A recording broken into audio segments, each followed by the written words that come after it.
This episode of the MSP podcast is brought to you by Big Tex Outdoors. Everything you could possibly need for your firearm. If he doesn't have it, you probably don't need it. And PHLster holsters. Can't do a sub 5-second fast drill? We'll get a PHLster holster. If you still can't, well, at least you know it's not the holster's fault. And primary and secondary, the definitive source for the armed professional and the responsible citizen. Quit your bitching about all the rules and get better.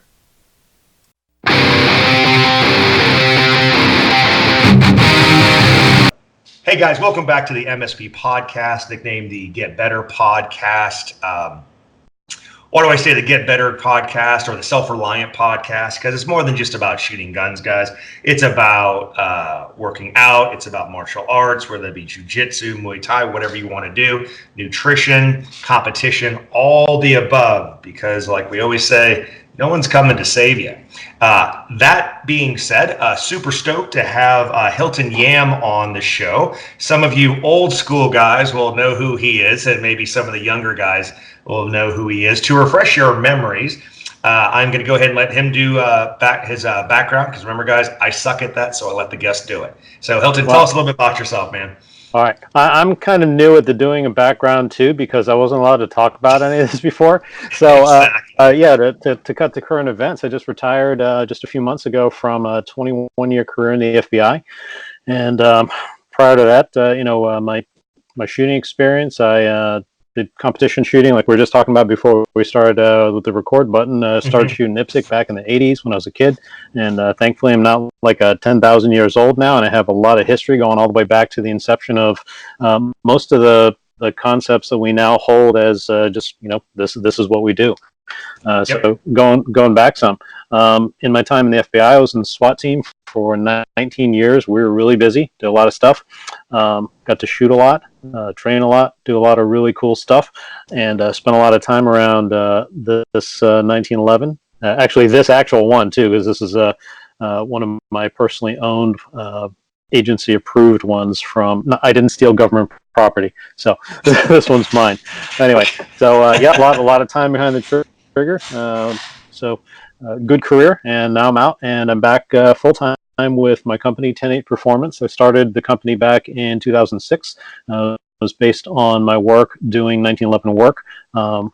Designed a lot of different parts for the 1911s, sight systems now for different pistols, including the Glock, and so it's now my job instead of just a side thing. So I was away for a little bit, but now I'm back full time. Awesome. Yeah. So most people who know you from two things, right? 10-8 Performance, right? Mm-hmm. And for the non-LE or non-LE verbiage, what does 10-8 mean? So in most of the country, the emergency services police use 10 codes to make it a little clear on the radio instead of just a bunch of words that end up being garbled. You get a bunch of number codes which are garbled. So 10-4, everyone knows that one as acknowledged or whatever. And 10-8 commonly means in service. And one of the other things, especially down here, if you say something's 10-8, means, hey, it's cool, it's good to go. And so I was trying to think of a company name at the time that I was incorporating. I was like, man, everybody's tactical. So tactical is out, or going to be really hard to write. So I was like, I need to think of something else. I liked performance, coming from the competition background, martial arts background. I liked that idea. And I was like, what else could be something I could really own? And at the time, we were still using 10 codes when I formed the company. So yeah, here we are. There you go. Awesome. And then the other, like where I first came across you was you were writing for, I want to get it, Modern Service Weapons, right? Am I right about that? Right. Okay. Yep, that's right. And so I'll just explain where I first came across. So you had this article on the 1 reload 1 drill, right? And if we want to simplify this, draw from your pistol 5-7 yards. I forget what you said in the article. It was probably 7. Yeah, I think it was probably 7. Yeah. Yeah, and then 1 reload 1, and then I believe the par time for concealment was 4 seconds as a national standard. Yeah. And it was kind of my introduction. Gosh, that must have been 2011, 2012. Sounds about right. Yeah, something to that effect. And it was it was interesting because, and this is purely on me. I'm sure there was other stuff, but it was really the first article that I had read that put a metric to things. Right. I wasn't into competition at that time. In 2012, I'd been maybe only shooting seriously for about a year or two. Right. Okay. And the internet's is not what it is now as far as training goes and things of that nature. And it was the first one that first drill where somebody really put something into metrics. Again, I hadn't heard about the fast drill, or I hadn't heard about other things. And man, I must have gone through 10,000 rounds. Oh my God. Yeah, doing that. Not because I couldn't do it, right? I think I got the 4-second par time, maybe my third try in. But really what it helped me do was understand how to break everything down, right? Which, say, for example, take the fast drill. The biggest chunk there, well, there's a whole bunch of chunks, right? But where most people really fall apart is the reload from concealment. Sure. And I already had that down. And from that, I kind of expanded and breaking down the fast drill. So in a way, you're partly responsible for me having coin number 15. Nice. Right? Nice. All right. And that's how I basically approach shooting, and that's why I was excited to have you on, because of your influence, even through the written word, of how that kind of resonated with me, and kind of went from there, right? Oh, that's awesome. That's awesome.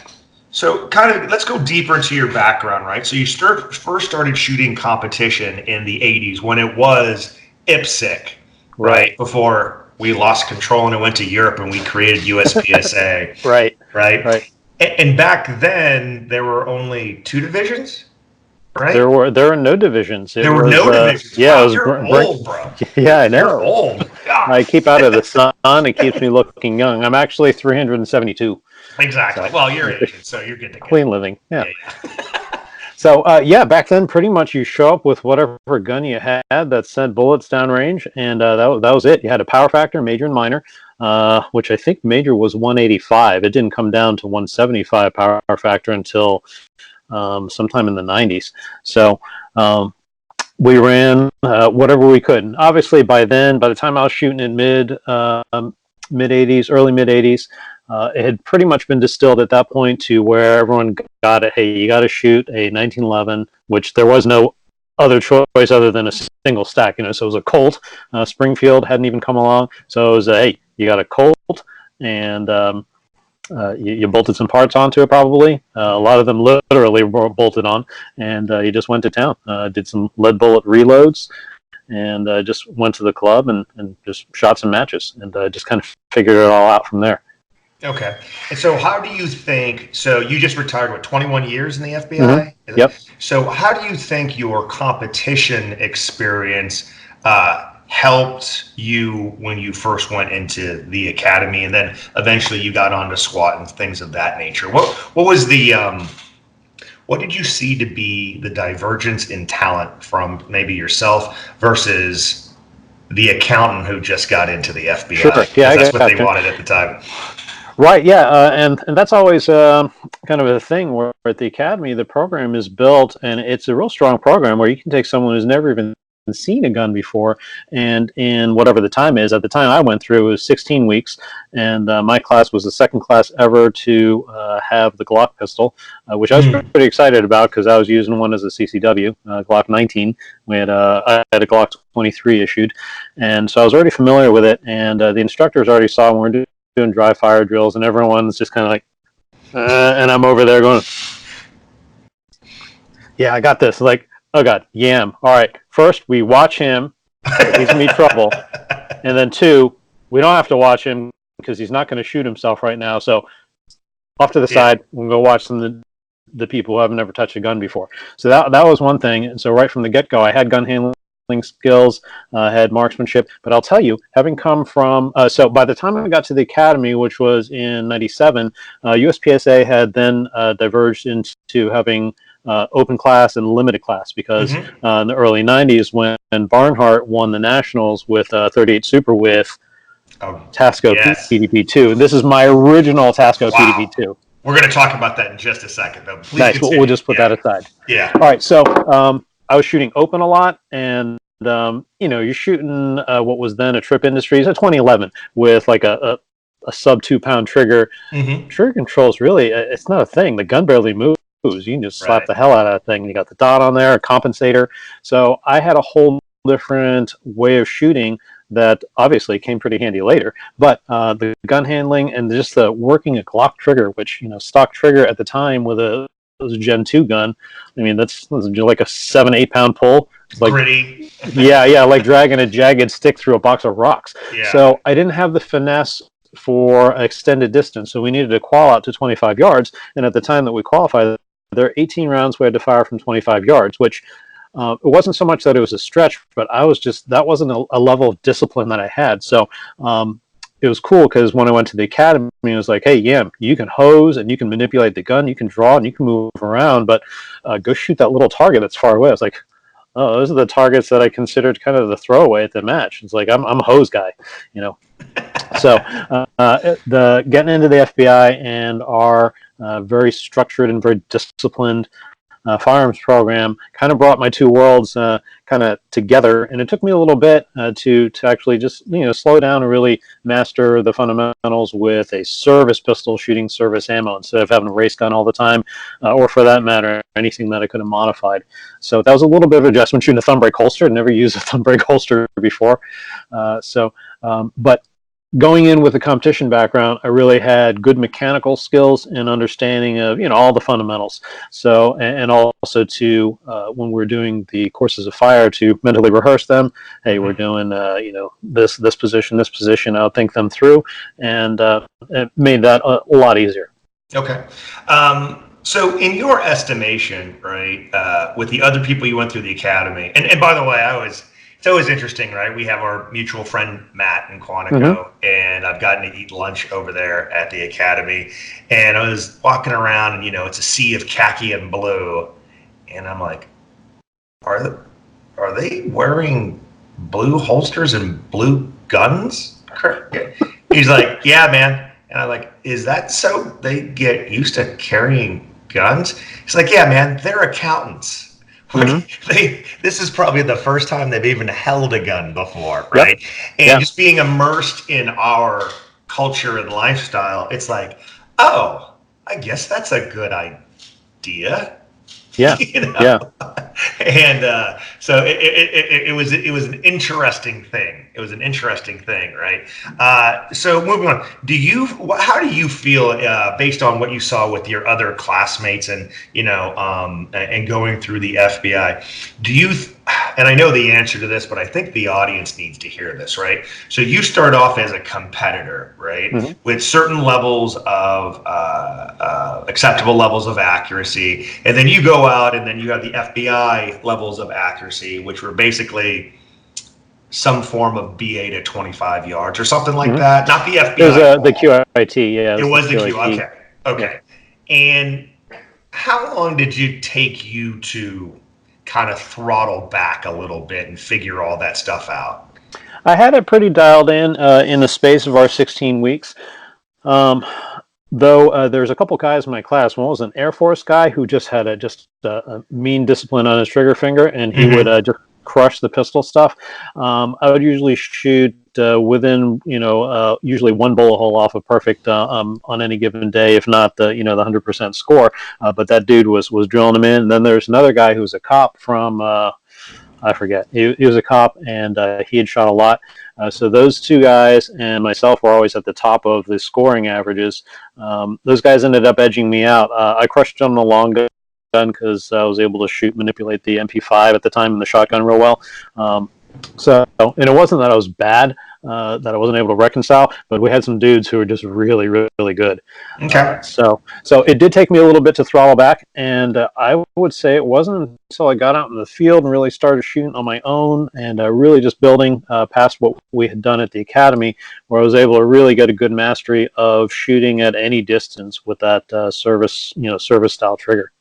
And so if you came in from the other end, right? So guys who are hyper accuracy and stuff like that, and God bless them.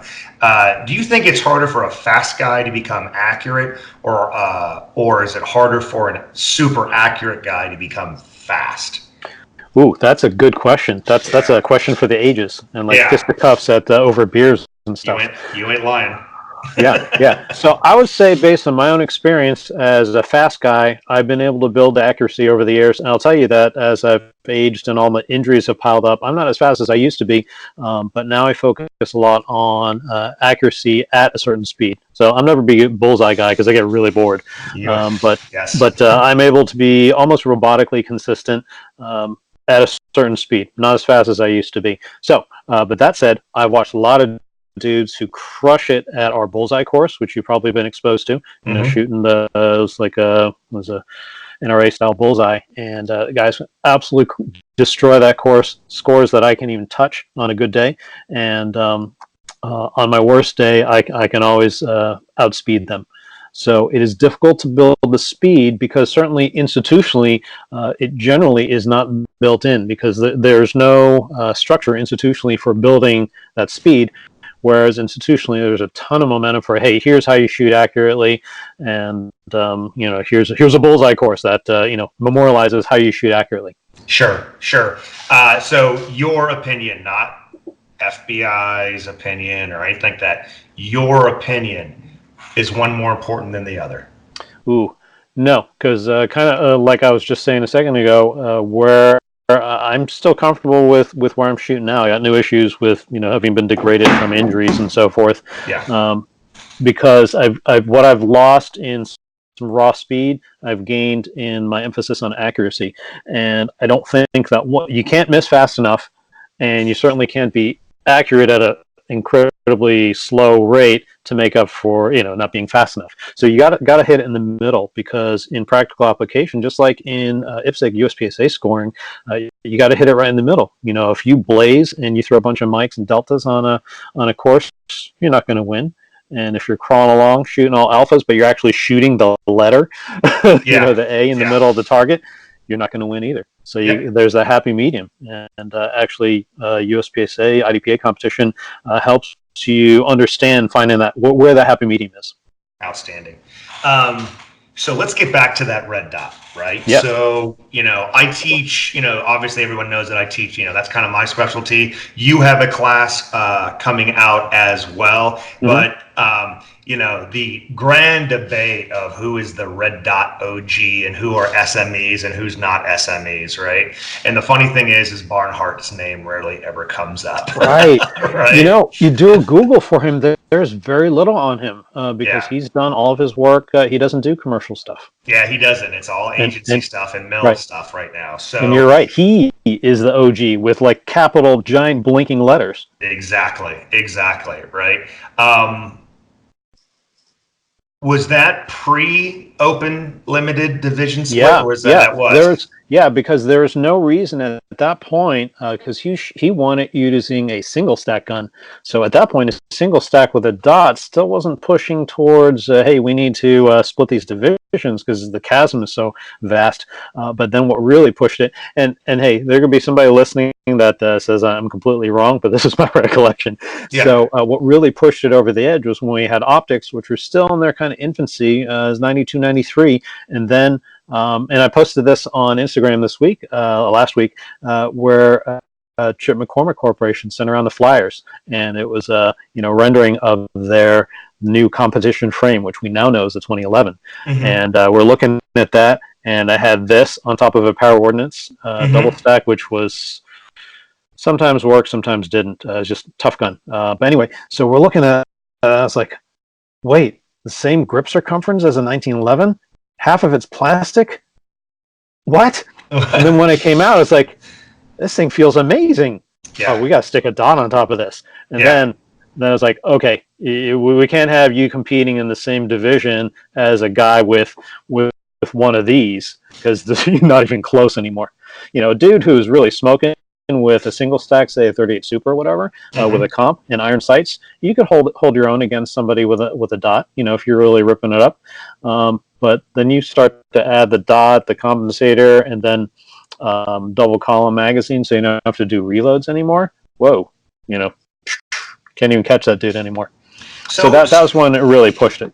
Gotcha. So back then, right, were there the same debates? And I know that the circulation of information wasn't as free flowing as it is now. But do you remember any arguments of no, the dot is slower than irons up close and blah blah blah, any of that other stuff going on at that time? There's some debate about it, but even prior to Barnhart winning the USPSA Nationals, another OG with big letters, Brian Enos, he shot Yankee Cup with a revolver with one of the aim points that looked like you were looking through a cigar tube, or maybe like a test tube, really narrow with a tiny dot on top of his bull-barreled PPC style revolver. And for a tiebreaker, he had to shoot the falling plate rack on the greatest distance, 25 yards, on whatever the final par time was, which is a pretty smoking par. He shot it clean for like 500 rounds. They had to give him extra ammo to keep because it was a tiebreaker for X count at the time. They changed the scoring subsequent. He was shooting a dot. So we're already like, oh yeah, you can do that, but that's for Bianchi Cup, It's not action-y, even though it's in the name. He's shooting a distance, and that's pretty cool. Then when Barnhart came out tearing it up at the Nationals, burner style's like, oh, wait a minute, you can shoot fast with those instead of just going across a row of plates. Whoa! So, yeah. So I think the debate really went away pretty quickly because it was demonstrable. And usually what I tell people, because even now people ask, hey, what's it like shooting the dot? And I say, everything that you can do at a given yard line, add 10, 15, 20%, depending on, what you're trying to do and your skill level. And then you can do that same thing with the dot. So if you're doing a drill at 7 yards, you could push that to 10 yards, 12 yards with the dot, because the accuracy issues, the dot really kind of stretches your visual acuity. Right. So that's totally what we found. So the rehashing of some of those things now in modern day, right? The dot slow up close. If it rains, you're going to get killed in the streets immediately. You can't track the dot. What are some of your, having gone through all that, what are some of your responses, or what are your experiences with that? What are some of the misunderstandings, or are some of those conceptions real? Okay, so usually what I see is, and I see by meaning, read it on the internet, and I honestly really kind of quit looking at a lot of the stuff out there because it's the same and it's frustrating. But what I had seen a lot when dots first started coming on pistols, was it like 2013 or so, Trijicon RMR started getting on there, and people say, oh man, and it is a game changer for, fill in the normal reasons, except my first shot's slower. And I call BS on that. Not that it's not slower. For a lot of people, I think it definitely is. However, to dismiss that as, oh, it's okay, the first shot's slower, but everything after I find the dot, it's good. No, that first shot's pretty important. Yes, that might be the only one you get in any situation. That might be the first one and the only one you get. So that's kind of important. So with what I've been finding is that with the window style optics, there's a certain amount of angular error that you can get, because if you present it like this and you're looking through your visual plane and you see that, then you end up doing this if you have a bad presentation. If you're bringing up a tube, oh, sorry, wrong one. I got a lot of old museum of optics here. Right. You bring this up, you can align this thing like toilet paper tube, and you're visually aligning it as you mechanically present it to the target. And that's a little bit easier. So the aim point acro has some minor edge there, assuming your battery works on it. But I think we'll get into that later. But I think it's the first shot alignment is a very real issue for a lot of users. I think it's a deal. Yeah. Especially right now with the small window style optics and slide mounted. So, Yep.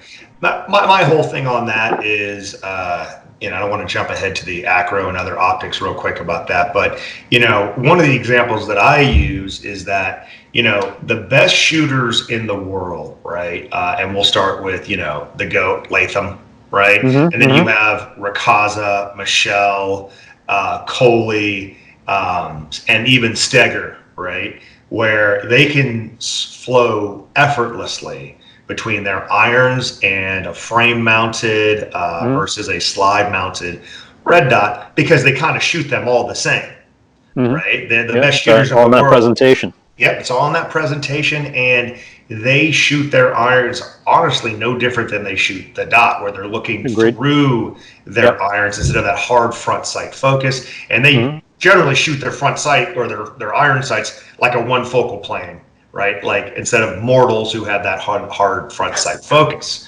right? And then you get the dot. Now that is obviously a world champion level type of performance, but if they can do that, why can't we just simulate that with just shooting one focal plane dots? And it is very hard for me to ever say, or to wrap my metric head around the fact that 3 focal planes can ever be better than 1. Sure. I think what a lot of people are probably perceiving is when they're shooting up close or at a distance that's comfortable to them with irons, is that they may just be aligning the top of the slide, and then the sights just show up. They're bringing the top of the slide to the party, and then the sights come along uninvited. And hey, look, I'm shooting sights. And then I'm fast. But now instead, we come up. Oh, we're aligning. Oh, no one's invited to this party. Now what? All right. Then we eventually find this, and of course you're slow. So if someone were to reframe both their mental approach and obviously their physical approach, the presentation, it would probably change their whole outlook on the thing. Right. And plus, up close, people hold the dot to a higher standard than their irons, right? Sure. Like I ask, it's like, hey man, what's the sight package you're looking for at 3 yards to a 8-inch circle? And people are always like, flash front sight picture. And I'm like, really, dude? Are you really? Or are you back of the gun? Yeah. Are you putting the gun in the middle of the target and pulling the trigger? I can see this, and I'm yanking. Exactly. And they're like, yeah, but then we get a dot, right? And they go out and then we want to put it exactly on the spot. Exactly. Well, they worked hard for it, right? They just didn't get it milled. They got their blue vein-laden Cryptex Cerakote, right? They got all the serrations and geometric shapes they could possibly put on their slide. Right. And then they've 36 holes milled into it. Exactly. Then they've got their, Chinesium red dot. They have 75,000 rounds through in a week, by the way. Oh, nice. Yeah, and now, unless that dot's in the center of the center, smiling back at them, telling them they're a good person, they're not pulling the trigger. Sure. Stop that. That. It is the same then, because you're right, because they're not drawing the parallel between that being a perfect sight picture on the center of that X-ring of that target. That's exactly what that dot, what they're trying to do with the dot. Yep. So they would be just as slow if you said, okay, well, on the red dot, you're allowed to shoot this 8-inch center circle, and then when you shoot the irons to the same metric, you're going to shoot this 1-inch paster. Right. Exactly. And they always do that. So awesome. So let's get a little capitalistic here, man. Obviously, we're going back with 10.8, which has amazing products. I've used your iron sights and Glocks before I, ascended to Asgard and put a dot on my gun. Great stuff. Now you've got a couple videos out with Panteo, right? Yep. One is the what are the? I don't want to mess up the titles. What are the titles? So we have Pistol Optics and 1911 Duty Tune. Pistol Optics pretty self-explanatory.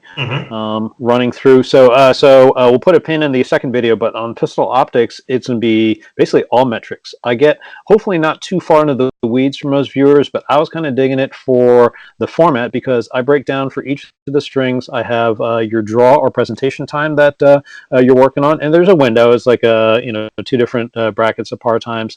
Your shot to shot time, your splits, target to target time, and reload times. So those are usually the metrics that we're looking for in any of the particular drill sets. And all I did was put on a giant Excel spreadsheet, and I tabulated, this drill. So you're doing a draw.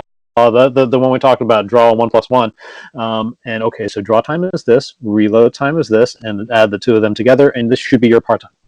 Okay. So as you go through, all of the par times are very logical; they're not arbitrary. And also, what it does, assuming that the viewer hasn't stroked out from all the math, is when they go to the range with their timer and they shoot it and go, "Oh man, I didn't match his par time at all. Where am I going wrong?" Well, let's see. Hilton said my first shot time should be between, really slow on the first shot. Okay, and he said the reload time should be this. Oh, I'm smoking that. So what should I work on? I should work on my first shot time.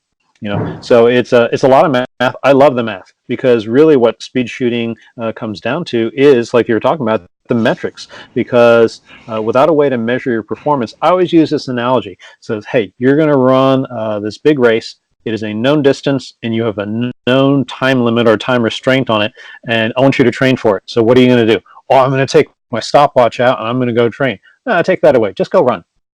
Well, how will I know if I'm meeting the standards or not? Oh, no, you just run. Right. Well, that's stupid. Exactly. Yeah. So, got to see the timer. Exactly. And again, I already planned on it. Is that video out yet? Okay, so that is in post-production. I should be getting the final edit this week to watch. So whenever this podcast comes out, it'll be out by tomorrow. Okay, cool. So awesome. So hopefully I'm hoping in about 30 days, because there's going to be time. I got to approve the final edit, then it's got to go to burn to DVDs, and then cast it out into the world. Yeah. So right now the audience is probably going, oh, well, why does Scott want to get that? He teaches red dot classes, blah, blah, blah. It's because, guys, like I always say, man, my way is a way, not the way, right? And always a student. And always a student. There may be a way to say something that resonates with a certain person, with a certain problem, and again, I always default to my man, Ernest Langdon. The best teachers are the best thieves. To maintain honor, give credit where credit is due, right? So there's no better way to give credit than advertising your video on there. And again, one of the things that I want to do is, again, the first time I really got into a drill where there was heavy, a metric driven drill that I fell in love with was your one reload one drill, Awesome. And again, not everybody will maybe want to try my standards, right? Or want to try a fast drill, or want to try a 777 or, triple nickel or something like that. So every bit of analysis and exercise and metrics we can throw into the mix to get a wide, swath across the training community. Why not? Mm-hmm. Why not? Yeah. I'm excited to see that. So then on the other side, right? So we got brand new technology, and then we go all the way to the Old Testament, right? Right. And we get God's gun. Yeah. So we've got it's going to end up being like a 3-disc, and keep in mind, all this for viewers, it's also going to be streaming in other modern formats, but disc is also easy if you don't want to subscribe to streaming or whatever. But so it was me for 2 physically arduous days on a workbench, taking some 1911s through all the steps that I would massage them to make them I feel duty ready. Mm-hmm. So it's I think it's a cool video in the terms that you're basically looking over my shoulder for 2 days of work that we're condensing into a manageable format of time and visual styling, and you get a ton of material, ton of knowledge, and it's also distilled too, because I'm not building a competition gun there or doing something weird. I'm taking a gun that once it's finished, be ready to throw in your holster and go get some work done.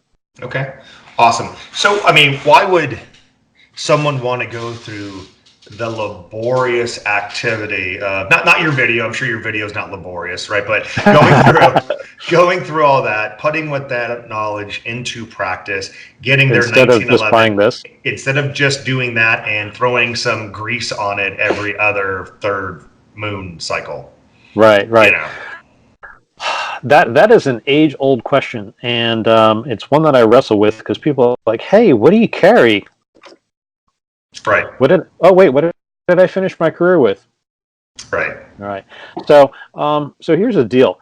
There's a lot of folks, and you know this, but we're discussing it. Sure. So I think a lot of people just really enjoy having, big piece of American steel, feels great, real heavy in the hand, shoots nice, and the thing that's hard to get away from if you really enjoy this.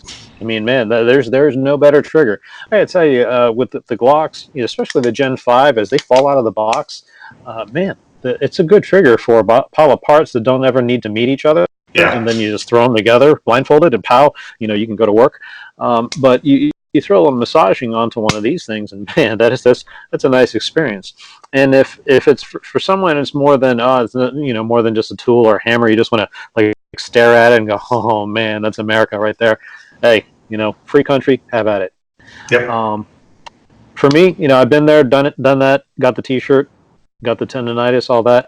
I'm good, but I have learned, one or two things along the way, and I like to pass them on because I feel that it's our duty as we learn these things that we pass it on to future generations. There's a resurgence in 1911 popularity for reasons unknown to me, but it keeps making a comeback, and 2011's getting really huge again. Yep. And after 27 years, so it's there. And I don't want that institutional knowledge to go away. I learned a lot of stuff. We had a 1911 program for like 13, 14 years at work. And, the stuff that I saw, because I was in kind of a unique position where I was both a mechanic of the gun, the shooter, and the instructor. So I had a large assemblage of guns where I basically saw almost every trigger press that happened with them under my supervision, and I understood what was happening inside each of the guns. And so it was a giant learning experience for the entire time that we had them. And I don't know, who else. Not a lot of other people in the industry are going to be able to have accumulated that kind of experience. Because even, you see a gun in your class, you didn't build that, or you didn't have that thing apart, and you won't get to see it after it leaves, that kind of thing. So you get a little snapshot. I saw those things for like a decade sometimes.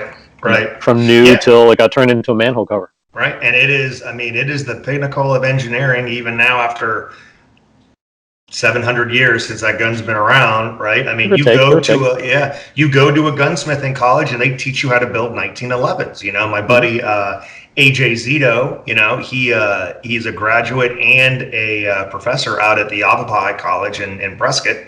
And that's what they do, because if you can build a 1911 that works reliably, everything else is just down the waterfall. Right. Sure. Plus, thanks to guys like Sean Armstrong over at STI, shout out to the guys over at STI, the 2011s, man. They really changed the game with those things. I will tell you what, and I'm not going to say I knew about this, but again, my buddy AJ, he EDCs and competes with his 2011, and he builds custom, and that thing ran like a top, right? And I was like, oh, okay, well, that's going to be awesome to have that. No one else will have one that runs well, blah, blah, blah, right? At least not for EDC purposes. And then my Fort Worth class last year, Sean Armstrong came out, and he had the Omni and what they were calling the Host at that time, which is now the Staccato. Yeah. And he ran 1,200 rounds through that thing in that talcum powder like sand on Triple C's range, dropping mags, doing everything. Not a problem. I will tell you personally, I had 12, now going on 13 of the new STIs through my class, and I haven't even had a user-induced malfunction. Nice. Right? Which is, again, an anomaly, right? Because you can't hold that against the gun, but not even having one on a platform that is known for inconsistency, and they're I don't know how many elves they killed and sprinkled them on the guns, man. But, however many it takes. Exactly. So what are your thoughts on that? What are your thoughts on the new 2011 platform? Have you played with the STI? Again, guys, relax. I don't shoot 2011s. I don't have one. I'm just reporting some anecdotal data, right? I haven't been greased. I'm not a shill for STI. Please continue. Okay, so I caught up with those guys at SHOT Show this past year, and I know Sean from going way back when he was at another manufacturer, and he was at Nighthawk. Everybody knows. Okay. You said it. I said it. So we had the Nighthawk 10.8 model, and obviously I knew him from back then, and so I figured to catch up with those guys, check out what STI was doing. I always enjoyed shooting the 2011s, like I was saying earlier in our program, just because I like the feel for those things, and they just really fit my hand, especially when you're cramming all those rounds into there. And then he showed me around all the different guns. I was really impressed with the quality of workmanship. And I'll tell you, I'm pretty picky when it comes to 1911 stuff, because I've been behind doing all my own guns for years, and I'm so picky where I'll pick up something, go, oh, it's pretty nice. Oh, there's a sharp edge there. Screw it, I'm out. Worthless to me. That kind of thing. Like, throw it out. Yeah. So I got to pour over their guns, and I was digging the guns. Really nice. I know they've got done some reorg and new magazines, so that's really important. A couple of years ago, they came out with the Gen 2 mag, which is funny because it's Gen 2, and remember when the gun came in 1993, which was Gen 1 for all these years, and those magazines needed hand tuning because there's issues with the tooling where the magazine tubes didn't always have consistent shape and dimensions or finish, spring issues, follower issues, and they seem to have ironed those out since we're seeing really good reliability with the guns. I have one on order. I got a Staccato P Duo. I was like, man, all the cool kids who just discovered a 2011 this year are raving about them. I kind of remember a few things about these over the years, so I think I should get one of the new ones. Dude, I'll tell you what, man. Here we go. So a lot of dudes have been running it, man. And when I did the Peoria PD class, there was one guy, Tyler, I won't say his last name. He's a Illinois area cop. Man, he had an Omni, and the Peoria range is outdoors on blacktop. Oof. And every time he dropped, it was nasty too, man. Illinois. Cooked lunch. Oh yeah. But he was dropping mags on the blacktop, and every time he did, I was like, "Oh no, don't do that!" And he's like, "It's okay, dude." And I'm impressed. Yeah, I'm looking forward to getting one. We also had one in my video. The Pistol Optics video, I got to shoot the one with the compensator. It used to be called the Omni. It's still the Omni, now it's a DVC-P or something like that. Oh, is it? They did change that. Why did they change it to the DVC, man? I get it. I don't know. But so again, we love our tactical Timmy friends, right? God bless you, yada yada. But the minute I told somebody what DVC stands for, and that's kind of like the Latin motto for USPSA, they soured on it. I wish they didn't do that, but who cares? STI is going to change the name of their models next week anyway. That's okay. That gun was awesome. I loaded extra mags to that one to shoot on lunch break. It was really nice. That hurt to have to give that one back. It's unreal, man. I did this one when Sean came out to my class. I did a mag dump, right? Put it on Instagram, and my buddy Les Kiss Martoni. Have you met Les, by the way? He lives out in your neck of the woods. So he used to be sponsored by Wilson Combat. He's a GM in production, and he's one of the crazy dudes that shoots limited from concealment with a Beretta. Nice. And he got 10th at the Florida Open in limited, shooting minor. Wow. I love it. Yeah, wow. Yeah, I'll have to hook you guys up, man. Les is a incredible human. So anyway, so I did there, and Les goes, "Bro, that was kind of a crappy mag dump." I go, "Bro, that was 20 yards at an 8-inch circle." And he was like, "Okay." Okay. That's how flat that gun shoots, And for a lot of people, like, they're afraid because they felt like open 2011s and how heavy they are, and they can never say they're for EDC. But that hybrid frame that they have, that composite material frame, the gun's really not that heavy. And whether or not you feel that is good or bad, that's up to you. So what are your thoughts on the weight of that thing? My frame is pretty messed up. I'm also a small guy. I'm like 5'7", 150 before my morning constitution, and just carrying this, sorry, too much information, viewers. Carrying this 38 ounces empty, ended up with lower back problems and stuff. And I think this is 23 ounces empty or something. It's a lot less, Okay. And we've got pretty much everything bolted onto the thing. At this point in my life, having reached a high rate of injury and decrepitness, I'm good without the extra weight. Okay. But I carried a full weight 1911 and spare mags for a lot longer than some of the people probably debating this weight issue thing. So. Hey, if you want to. I think the better choice is the Staccato P, which is shorter. Yeah, it's commander. It's commander size. Yeah, commander length, right, and doesn't have the compensator, which, massive weight at the end of it. I think from practicality, that's probably more carryable. I haven't done the weight comparison, but I imagine it's probably in the ballpark of carrying one of these until you load in the onboard of 10,000 rounds that it holds in the magazine. But that's worth the pot. That's worth it. The weight penalty is worth it. I'll be doing some stuff with my postal scale when mine comes in. Okay. So that's the thing where, before you would go, okay, well, you want to carry a 1911. That's nostalgia. I get it. I love them as well. But now there's actually a mechanical advantage with the 2011s coming out. You're going to have 23 plus 1 in the pipe. You are going to have that gorgeous trigger and reliability. I mean, I don't have your same problem, right? I'm 6'2", 185. I could hide an MP5 if I wanted to.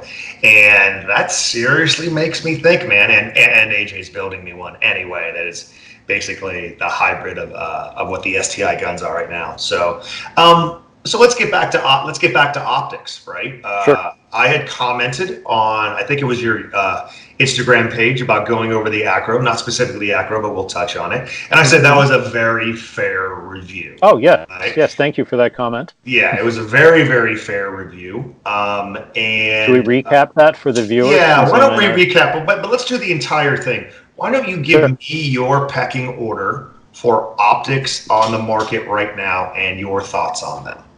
All right. Having been a very early adopter of the Gen 1 Trijicon RMR, I would say that I really like the Gen 2 RMRs. Now, there's no reason, even if you see them on sale, to get the Gen 1s, because the wiring harnesses were improved for Gen 2. So there's no reason to go with the Gen 1 at all. I don't care Other than cost. Yeah, I get it, but I kind of like them to stay on, Yeah. I broke a lot of Gen 1s. I was one of the beta testers. I broke a lot of them. Yeah, I wasn't afraid, and I broke them. It's a thing.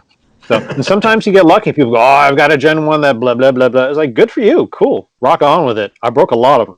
All right. So, but that said, I really like this one just because the size envelope, it's small. It doesn't really add that much to the gun. I get it that the battery is trapped underneath and you got to take it out, but the battery lasts over a year on realistic settings, not like, I've got my NVG sensitivity turned up to maximum. I can just see the dot. That'll last a year. Because I can actually see this in the Florida sun or under a bright white light like this Surefire here. So I like it from its practicality. It's small, it's light. It doesn't change the slide tracking that much because it's not like a giant weight at the end of the thing. So overall, I would say it's my favorite.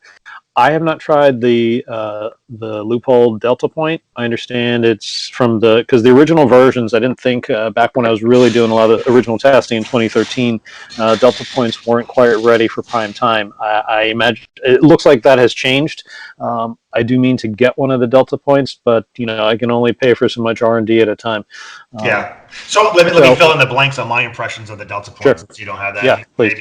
So the Delta Point. What's the great thing about the Delta Point? The window's so big. What's the horrible thing about the Delta Point? The window's so big, right? Yeah, the breakages and stuff. Yeah. Well, not so much the breakages, but here's the thing, right? I'm a big believer in backup iron sights. Why not? Your gun's already milled for them. Empty spaces on guns drive me nuts, right? They don't slow you down. The thing is, with the Delta Point profile being so high, your irons need to look like the Sears Towers, right? I got you. Yeah, and it may cause some holster channel issues or whatnot, but that's probably the smallest of all their issues. One of the biggest issues that people need to get over, at least train to software-wise, is that the glass is so big that in bright light, the light can refract off of the actual dot and go up into the upper part of the glass. And you'll see people start shooting, and all of a sudden they're 6 inches low. It's because they're shooting a ghost dot. Right? Holy smoke. Yeah. It's a software issue, right? Once they recognize that, especially when people get used to shooting the streak in an acceptable level of accuracy, they start shooting every red thing that they see, right? Once you kind of square them away, like, oh, that's what's happening, they generally stop immediately. But it is a thing, right? The Delta Point Life, the shake awake technology and things of that nature is good to go. What a lot of people don't know is that the RMR tint that everybody hates, that's one of the reasons why it has such great battery life. And it's also one of the reasons why the Delta Point didn't have such great battery life when it came out because it doesn't have any of that tint. They have since improved their shake awake technology, and I have my Delta Point on the SIG 320, and I think that thing's going on close to 8 months now. Okay. Right. So that's good to go. I still don't like the up, down, down, down, down, where you have to move your finger to see which way you're going every time. But if that's a price you have to pay for that optic's durability and a top loading battery, so be it. So just to fill in the blank on my experience with it. Yeah, I appreciate that. I've been a little behind on that particular one.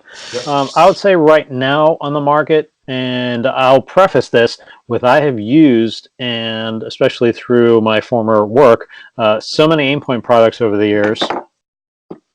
Aimpoint 5000, old school. Yep. I've used Aimpoint as far as on long guns. My optic choices start and end with Aimpoint. Mm-hmm. Also, caveat: I'm a CQB guy, so if you're into variable LPDS. Variable magnification. Yeah, yep. Thank you. Yep. Not my thing. I work here in Miami, and the longest shot we get, if you're shooting down a street, it's like 100 yards. If most of the time working strictly CQB stuff, under 50 yards. So Aimpoint. Non-magnified is kind of my flavor, and it's what I'm experiencing. I'm not going to talk out of my lane about magnified optics right now. So, but with that caveat, I think the acro needs revisional work. So part of the envelope, and we'll get aside because usually first thing people look at it go, ooh, because it looks like a toaster, mounted on top of the thing. Yeah. So I don't get it. Is people came out with these cool Buck Rogers looking things like, hey, dude, did you finish that design on the acro? I got it to the square part where we've got the pieces mounted. Oh, it's good. Go ahead and send it. Green light that thing. Let's go ahead and tool it up. Oh, okay. So that part I don't get. But one of the other huge issues, which we have discussed via the internet, is the battery life. Yeah. They had to cram. They opted to use 1225, which is about 20% of the capacity of the 2032 battery, which we see in the RMR, the Aimpoint T1, T2. So at best, you have very limited battery life. I know that in the manual it says it's over a year on setting 6 or 7. I'll tell you, and again, this is from me because South Florida sun, bright. Yep. I can't see it unless I'm on setting 8 or 9. I leave it on setting 9 to make sure I can see anything. And also, honestly, I'm just trying to accelerate the testing at this point because I only got so much longer to generate some data before I give this one back. So until they can iron out the battery life, the longest I've gotten on my 2 cycles, I got 17 days and 30 days. 17 days on setting 10, which I know is extreme, but is a usable setting in South Florida in the bright sun. Sure. If you live somewhere where it's dark all the time and setting 6 or 7 works for you, cool, you're probably gonna get pretty decent battery life out of it. But where I am, or maybe those dudes in Arizona, Texas, yeah, you're gonna smoke through those batteries in a few weeks. Yep, I agree. Yeah. So my thing on the acro, right? So I'm going to start off with the compliments of the acro, right? Sure. And they'd likely echo mine, so go for it. Yeah. So here's the thing, right? As far as its size, okay, it is only like 0.1 millimeter longer and wider, or in the dimensions in some way. It just looks bigger because it's a closed emitter, right? So here's the thing about it, right? Both sides are right, both sides are wrong. Okay, it's not that big. Yeah, as far as its footprint, because it's in the ballpark of the RMR. Yeah, correct. It's not that big. It does look like a small mailbox on your gun. So both sides are right, both sides are wrong. But here's the thing: if someone told me that I could if I put a pink rabbit's foot on my gun and I'll shoot 100s on B8s at 100 yards, if I put that on, guess what's going on my gun?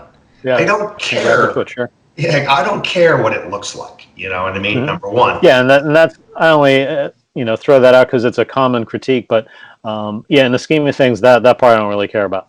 All right. Number two.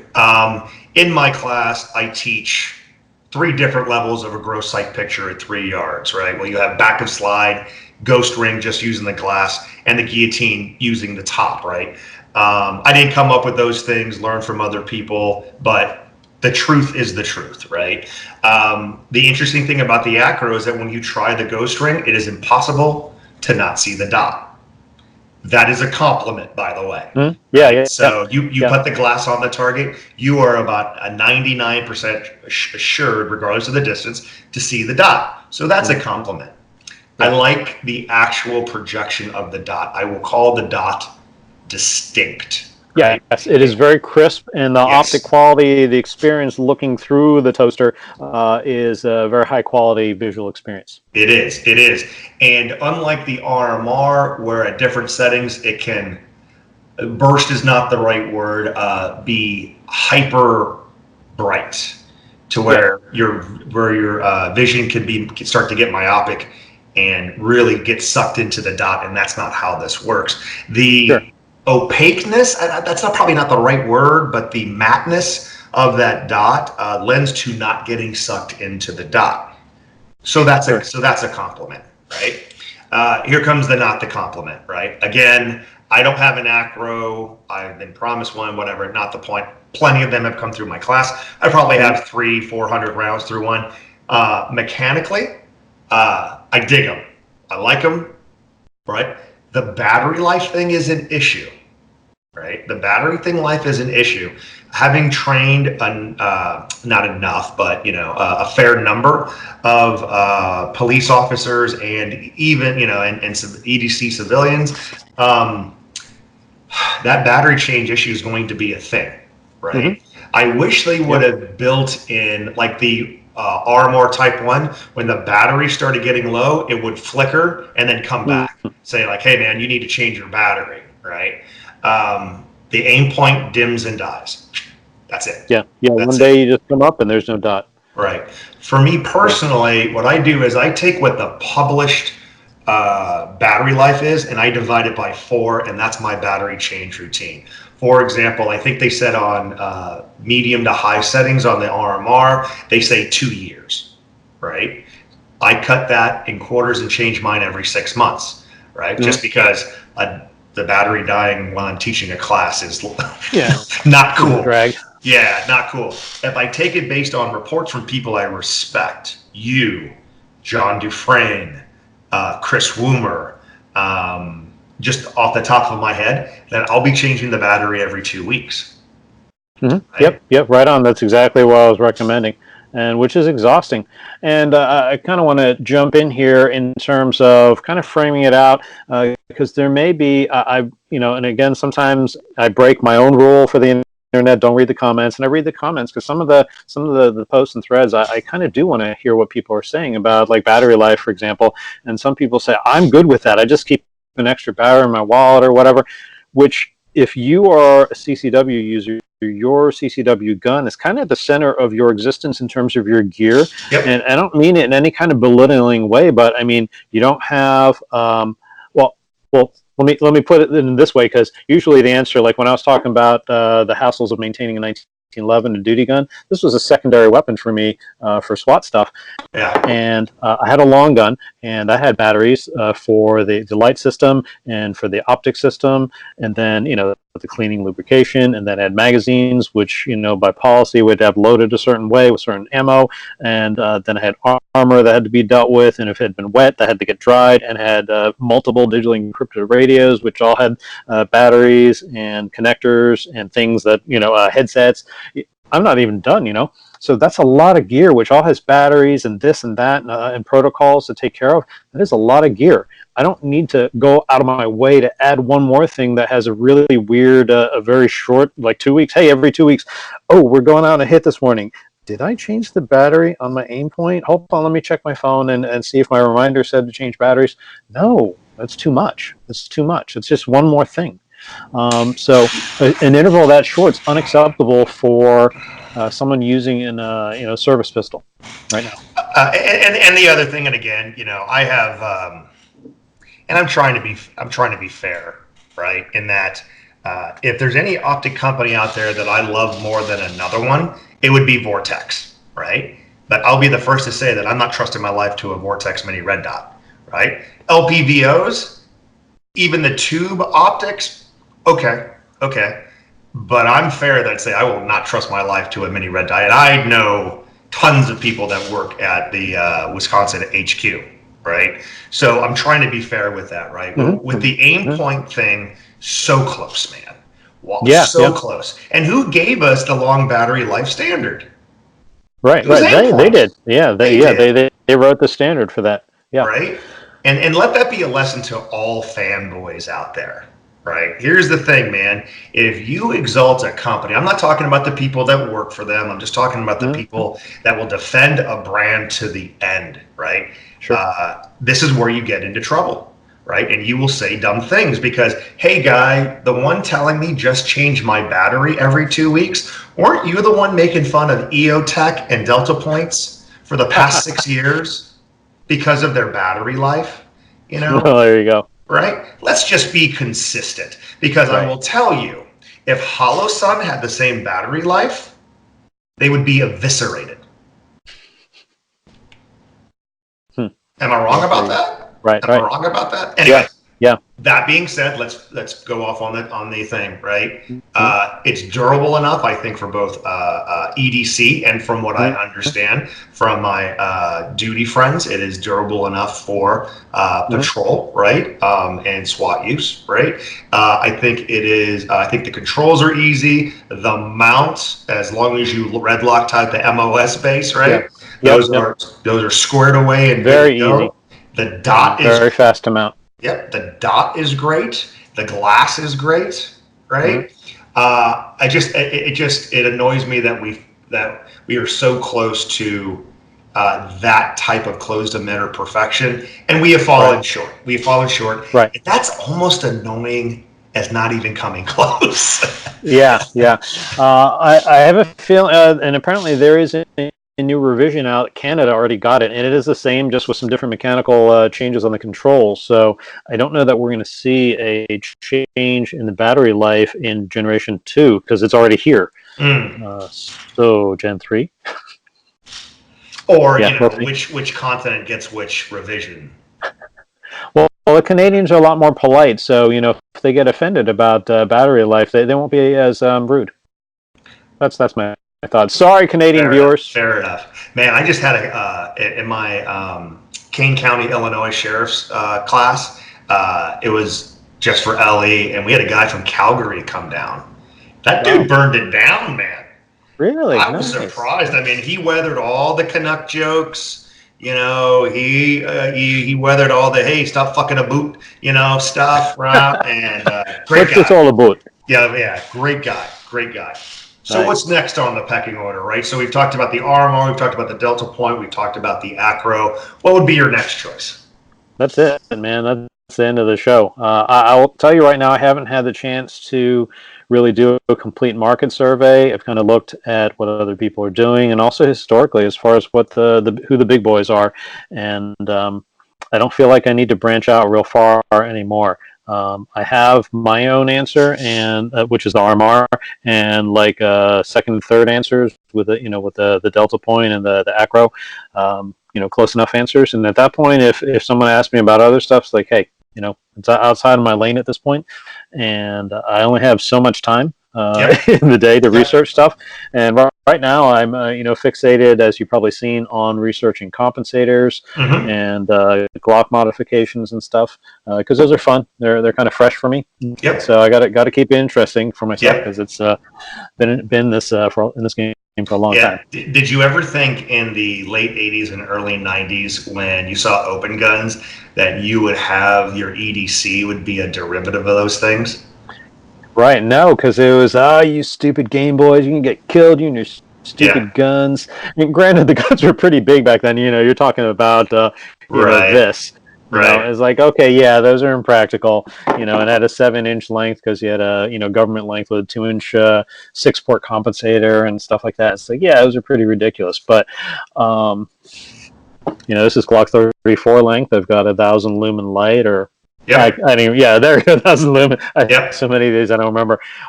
It's got basically all the same capabilities in minor power factor. Now, so a word on that. I don't care that it's 9mm, that it spits out 9mm because those are good. Those work for me. 100%. So I will tell you, yeah, Hilton. yeah. I know your time is limited running the business and the videos and and whatnot. I think buying a Holosun 507C or 407C would be worth your time.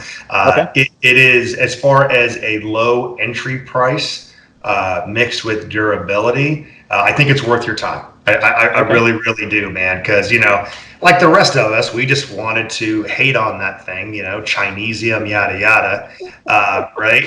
And but man, I'll tell you, there's a very large agency out there that I did a class for, and they were asking me about, they don't want to spend Trigicon money for the desk setters. And I said, man, reach out to Holosun and see if they'll send you one. 10,000 rounds on a 19 MOS in 1 week. Zero issues. Zero The issues. 507, huh? Yeah, so the difference Well, between the 507C has the 2 MOA dot and the 30 MOA ring.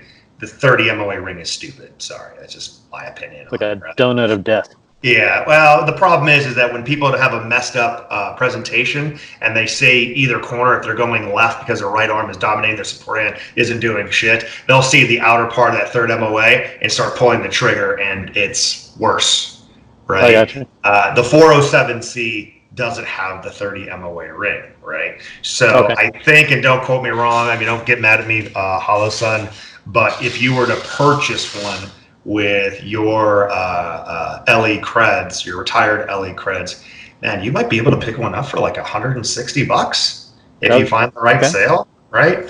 Mhm. Definitely, I think it's worth your time. It's definitely worth your time. We'll check it out. Yeah. Yeah. All right, man. So we've been on for about an hour and 5 minutes. We ran a little bit over, but we got to get to the final part, which is get it off your chest, right? So you can talk about anything you want about the industry, about your former law enforcement communities, competition, what you see on the internet. Just as a kind of a suggestion. What do people need Yeah. to do to start doing to get better? What do people need to stop doing to get better? Or whatever you want to talk about. Don't talk about Cool. your name. Don't talk about your neighbors. Nobody cares about your neighbors, right? So. All right. All right. So, having been in the industry and its growth through the internet from when it was like rec.knives and rec.guns way back, and then on those whatever bulletin board things, and then I started out. We had 10.8 forums, which was a forum site where we had to have people use their real name so they couldn't hide behind screen names and stuff through MSW and now through social media stuff. The recurring theme that I get, because so you remember me from my efforts on MSW, so I'd write this amazing article about training and this course of fire and whatever, and it'd get crickets. And then I'd post a picture of a gun, which it would take me like 1% of the time and effort that it did to write that previous article, which I thought was like manna from heaven. And then people go nuts over this picture of gear, and that just frustrated me. And that's still the same case now. And now I throw in a little guilt when I throw that out and I have any training stuff. It's like, I know you guys aren't going to press like on this one because no one's paying attention to training. So that's kind of my thing, though, is that it is a lot easier to fawn over. Like I broke some of my account. The record is a picture of this on my kitchen counter. All right, this thing, it's nothing to look at, and there's like thousands of them that look exactly the same because it's a production gun. So people enjoy fawning over gear because when I or you or whatever present something about training, especially with metrics, because I love metrics, you love metrics, we love metrics. It's like, you can do this. Here's your course of fire. Go do this. And then people look at it and go, I feel bad because I don't want to go to the range because I won't be able to meet those metrics, and then I just won't train, and then I'm just not gonna. I'll just look at gear and it makes me feel good. Right.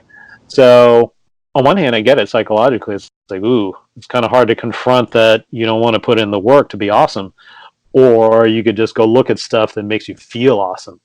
Like let's start putting in the work. You don't have to meet that metric right away.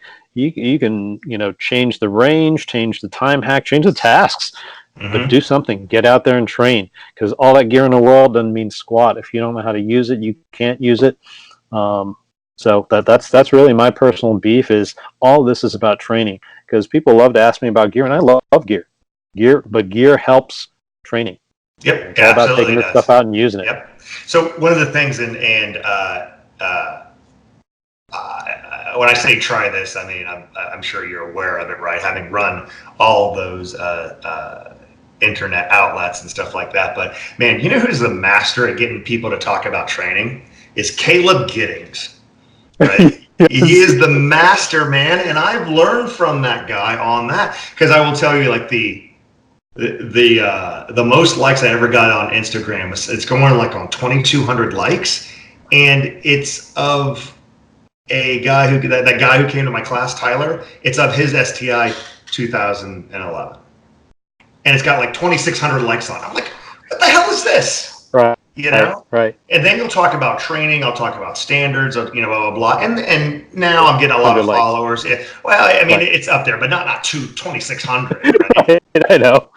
And that'll start. So what I started doing is just like posting like these 2 sentences. They're not memes because it's just words and stuff like that. That just gets people thinking. Like the last one I posted up there, it got something like, I think it was like 700 likes and all these comments. And I just said, stop telling yourself to slow down.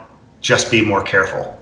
Yeah, I remember that was a good one. Yeah, and then people, right? Nice. My buddy Bill Blowers called me, right? And we started talking about it. He's like, well, this, and this. I'm like, yeah, but this is what I mean. And generally what you find, especially with he and I, right, is that we're thinking the same thought. We just come at from different sides of the same circle on it, right? And I go, dude, all I want people to do is start thinking about that stuff. If you disagree with me, why do you disagree with me? Right? And hey, if you agree with me, why do you agree with me? Because if you don't know the why behind the right answer, you don't know the right answer, So what do people need to stop doing to get better? I think stop procrastinating or putting off training, because training can be, I think a lot of people's minds, training is like when they see big range session, all kinds of stuff set up, and it's a big ordeal. It can be 5 minutes with a cert trainer in your living room, shooting at some dots on the wall, some light fixtures or whatever, doing a couple of reload drills, whatever. It doesn't have to be a big deal. You can just get and do a couple of draws, at the end of your day with your EDC, clear it out and get a safe wall, do a couple of presentations. Now you've started training. Outstanding. Yeah. So let's finish up by making this again as capitalistic as possible, man. What would you like to push? What would you like to push out there? Where can people find you? Are you teaching, by the way? Okay, so we'll answer all those questions. You can find me at 108performance.com, 10-8performance.com, and find all of these lovely products for your different pistols. Those videos are going to be coming soon. They'll also be on my site, and I just added a training page on the site. So I'm doing some because I'm, between running the business, designing the products, and trying to build a few guns. Not a lot. Don't get too excited, people. Build them as I can. I want to add in training because I want to get out there. And when we used to teach some 1911 classes, it was really awesome getting out and connecting with the students and fans. I'm still in touch with a bunch of those guys who've been in the classes, and it's fantastic. And you're out there on the road doing the good work. Yep. And it's a great time. And I want to add more of that, but I can only do so much because it is only one piece of my business. But yes, so I'll be teaching at SIG Academy in November, just before you, right? Because you're coming in. Yeah. You're going up there in December, right? Oh, awesome. Okay. Yeah. Man, I have to look. I saw that yesterday. Yep. Man, I want to see if I can't come to that. So doing 1911 duty tune and pistol optics, and be shooting indoors because I'm a delicate flower from South Florida. I cannot be out in the cold in New Hampshire in November. Bro, you're going to have snowing or something. Yeah, to shoot outside in that area, I mean, you would have to be Sub-Zero from Mortal Kombat, man. You can't do that. So mine's indoor as well. But yeah, I might say, how is it the pistol optics a 1 day or a 2 day? It's a 2 day. It's a 2 day. And I'm going to be at your appendix in the waistband carry class in November. Yeah, man. Right after that. So I was finally getting to practice on my own, right? And I saw that it was like sir, are you coming to my class? He's like, yeah, I am. It's like, holy shit, right? Shout out to Matt, our mutual friend Matt, giving me props on that. That'll be honor. Do you know Tom Givens? Yes, Range Master. Yeah, Range Master. So you know his wife Lynn? I do not. I didn't train with Tom. Tom has one of the guns I built from way back. Oh, okay. Well, Lynn's coming to the class, so Okay. it's gonna be a great time. Gonna be a great Cool, time. cool. Awesome. Well, okay, man. I really appreciate you being on here. Like I said, thanks for having me. In a way, you were well, not in a way, you were an inspiration in getting my training and getting more metric based, which I always loved, and has kind of made me the man I am today, whatever the hell that means. Anyway, nice. So proud. We got a little Asian bonding here, So guys, I got to pay the bills, otherwise the CFO gets a little bit mad. Guys, if you want to train with me, right, go to modernsamuraiproject.com, click the classes button. That'll take you off to the links. If you think I'm not coming near you, it's because you're not looking hard enough. I am everywhere. Along on that is the links if you want to host me. If you want to host me, get up on that, because 2020 is already 70% booked already. So get on that. If you like what you are hearing with all these free milks with people like Hilton and other outstanding Americans, do me a favor, subscribe, right? Look at the discount codes down at the bottom. Support those vendors because they are amazing people. Support Hilton at 10.8 because amazing products as well. But regardless of all that, or in addition to all that, what's most important is be good, stay safe, get training. Cool.